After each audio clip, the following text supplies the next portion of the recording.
Friends, welcome to Chandrima's world. Chandrima's ওয়ার্ল্ডে তোমাদের সবাইকে স্বাগত। আজ নিয়ে এসেছি বাঙালির অল টাইম ফেভারিট একটা রেসিপি, যেটা আমরা সকলেই বানাতে পারি। সেটা হচ্ছে আলু পোস্ত। কিন্তু প্রবলেমটা এখানেই হয়, আমরা আলু পোস্ত বানাতে গেলে অনেক সময় কাদা কাদা হয়ে যায়, বেশি গ্রেভি হয়ে যায়, তো সেটা টেস্টি কিন্তু লাগে না। তো কি পদ্ধতি অবলম্বন করলে আমরা এরকম ঝরঝরে একদম আলু পোস্ত বানিয়ে নিতে পারবো খুব সহজে, সেই রেসিপি আমি তোমাদের সাথে শেয়ার করছি কিছু টিপস সহ। তো প্লিজ আমার রেসিপি পুরোটা দেখো, দেখলেই কিন্তু তোমরা খুব সহজে এরকম আলু পোস্ত বাড়িতে বানিয়ে নিতে পারবে। রেসিপি ভালো লাগলে লাইক করো, কমেন্ট করো, সকলের সাথে শেয়ার করো, আর আমার চ্যানেলটা সাবস্ক্রাইব করে নিও। চলো রেসিপি শুরু করি। একদম ঝরঝরে আলু পোস্ত বানানোর জন্য আমরা এখানে একটা ফ্রাইং প্যান গ্যাসে বসিয়ে দিয়েছি। তার মধ্যে এখন দিয়ে দিচ্ছি সর্ষের তেল। আমি এখানে 4 টেবিল চামচ পরিমাণ সর্ষের তেল দিলাম, আর তেলটাকে এখন আমি ভালো করে গরম হতে দেব। তেল খুব ভালোভাবে গরম হয়ে গেছে। এর মধ্যে এখন আমরা একটা শুকনো লঙ্কা ফোড়ন দিচ্ছি, আর এর মধ্যে আমরা দিয়ে দেব কালো জিরে।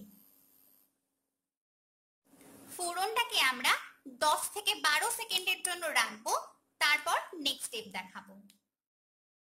ফোড়নের সুন্দর গন্ধ বের হয়ে গেছে। এর মধ্যে দেব একটা মিডিয়াম সাইজের পেঁয়াজ কুচি।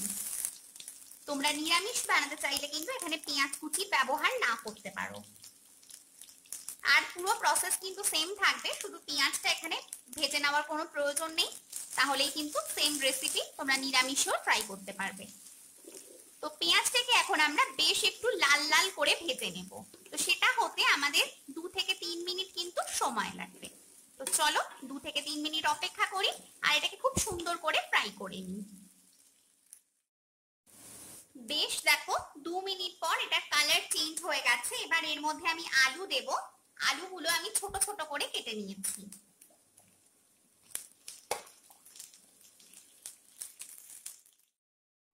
পুরো আলুটা দিয়ে দেওয়ার পর ভালো করে মিশিয়ে দেব, আর নাড়তে চাড়তে 3 থেকে 4 মিনিট আমরা আলুটাকেও কিন্তু ফ্রাই করে নেব। পুরো কাজটাই মিডিয়াম ফ্লেমে করতে হবে। 5 মিনিট সময় পর্যন্ত মিডিয়াম ফ্লেমে কিন্তু আমি আলুটাকে সুন্দর করে ভেজে নিয়েছি। বেশ লালচে কালার এসে গেছে। এবার আমরা এর মধ্যে নুন আর চিনি অ্যাড করব। নুন চিনি নিজেদের পরিমাণ মতো দেবে। আমি এখানে নুন দিলাম, এবার আমি দিয়ে দেব চিনি। এটাতে পোস্ত পড়বে বলে চিনিটা একটু বেশি আমি দিলাম, তবে তোমাদের যদি খুব বেশি চিনি পছন্দ না হয় তাহলে কিন্তু কমও দিতে পারো। তো এটাকে আমি এইভাবে মিশিয়ে দিচ্ছি এবং আরো 2 মিনিট এটাকে এইভাবে নাড়াচাড়া করে নেব। 2 মিনিট সময় পর্যন্ত খুব ভালোভাবে নাড়াচাড়া করে দিয়েছি। এবার এর মধ্যে আমি দিয়ে দিচ্ছি সামান্য একটু লঙ্কার গুঁড়ো।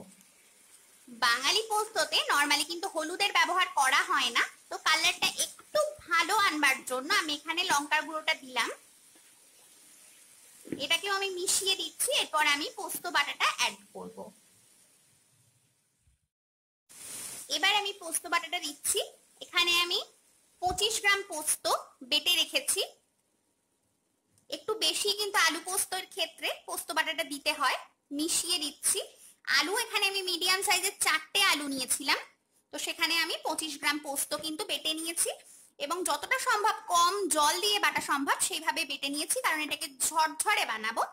আর ঝরঝরে বানানোর এখানে একটা টিপস হচ্ছে, এই যে পোস্তটা আমরা বেটেছি সেটা কিন্তু একদম কাদার মতো বাটবো না। তোমরা নিশ্চয়ই খেয়াল করতে পারছো পোস্তর কিন্তু দানা দানা অংশ অবশিষ্ট আছে, তাহলে বুঝতেই পারছো কোন পর্যায়ে পর্যন্ত এটাকে বাটতে হবে। একেবারে কিন্তু কাদা করে ফেলা যাবে না। তো এটাকে আমি মিশিয়ে দিলাম। 1 মিনিট নাড়াচাড়া করে নেওয়ার পর পোস্তর বাটিটা ধুয়ে আমি সামান্য একটু জল দিচ্ছি। এটা 3 টেবিল চামচ পরিমাণ জল হবে। এবার গ্যাসটাকে একটু বাড়িয়ে দিয়ে 2 মিনিট পর্যন্ত নাড়াচাড়া করে নেব, যাতে পোস্তর কাঁচা গন্ধটা চলে যায়। আর এই সময় এর মধ্যে 2টো কাঁচা লঙ্কা আমি ভেঙে দিয়ে দিচ্ছি, জাস্ট ফ্লেভারের জন্য। 2 মিনিট এটাকে আমি নাড়াচাড়া করে নেব, ততক্ষণ না পোস্তর গন্ধটা চলে যাচ্ছে। 2 মিনিট পর আমরা গ্যাসটাকে দিয়ে দিচ্ছি মিডিয়াম ফ্লেমে, আর এটাকে চাপা দিয়ে দেবো আলুটা সেদ্ধ হয়ে যাওয়া পর্যন্ত। এটা হতে মোটামুটি আমাদের 10 মিনিট মতন সময় লাগবে। তো 5 মিনিট পরে কিন্তু আমরা একবার নেড়ে দেব, তারপর আবার 5 মিনিট সেম ভাবে কুক করব। তো আমি 10 মিনিট পর ফিরে আসছি। 10 মিনিট পর আমি ফিরে এসেছি আর ঢাকাটাকে খুলে দিয়েছি।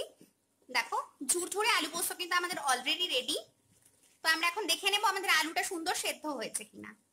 তো আমি আলুটাকে চাপ দিচ্ছি, দেখো সহজেই ভেঙে যাচ্ছে। তো আমাদের আলু এখানে সেদ্ধ হয়ে গেছে। আমরা এবার একটু কাঁচা সর্ষের তেল এটা ছড়িয়ে দেবো, যাতে টেস্টটা কিন্তু আরো অনেকটাই বেশি ভালো হবে। আমি এখানে 1 টেবিল চামচ পরিমাণ সর্ষের তেল দিচ্ছি। এটাকে আমি ভালো করে এখন মিশিয়ে দেবো।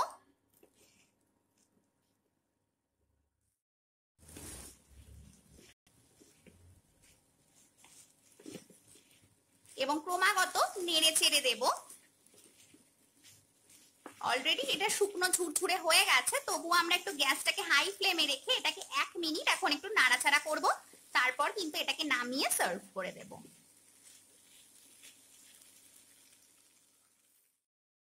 দেখো বন্ধুরা, আমি কিন্তু এখানে সার্ভ করে দিয়েছি একদম ঝরঝরে আলু পোস্ত।